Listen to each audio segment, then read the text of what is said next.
अब दूसरा नामापराध, भगवान शंकर और भगवान श्री हरि में भेद मानना, उनके नामों में भेद मानना। जैसे एक प्रसंग आता है रामचरितमानस में, काकभूषुंड जी अपने पूर्व के जीवन चरित्र का वर्णन करते हैं कि मैं एक ब्राह्मण बालक था, अवध में जन्मा था, पर भगवान शंकर के चरणों में मेरी बड़ी प्रीति थी, तो उज्जैन में हमने दीक्षा प्राप्त की। गुरुजी बहुत उच्च कोटि के महान ज्ञानी संत थे और भगवत प्रेमी भी थे, तो उन्होंने हमें शंकर मंत्र ही दिया, पर वो हरि की बड़ाई करते थे, तो मैंने गुरुजी से द्रोह हो गया।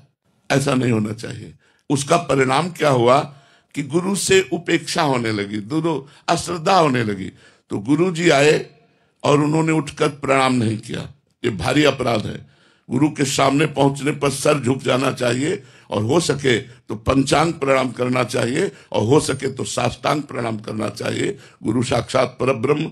तो उन्होंने कि क्या गुरु जी को प्रणाम करना, उन्होंने प्रणाम नहीं किया।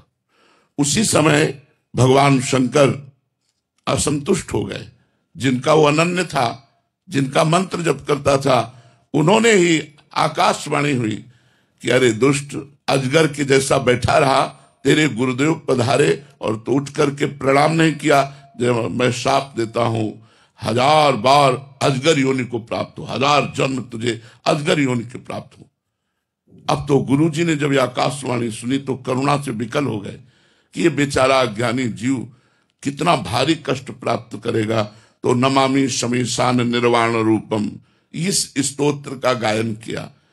जब गुरुजी ने हृदय भरकर भगवान शिव की प्रार्थना की तो भगवान शिव प्रसन्न हो गए और कहा, तेरे गुरु की करुणा देख करके साप तो दिया वो अमोघ है, पर तेरा जो जन्म मरण होगा बहुत जल्दी जल्दी हो जाएगा, और जन्म मरण में जो दुख होता है वो तुझे नहीं होगा, और मेरे प्रताप से अब अविचल राम भक्ति तेरे हृदय में जागृत होगी।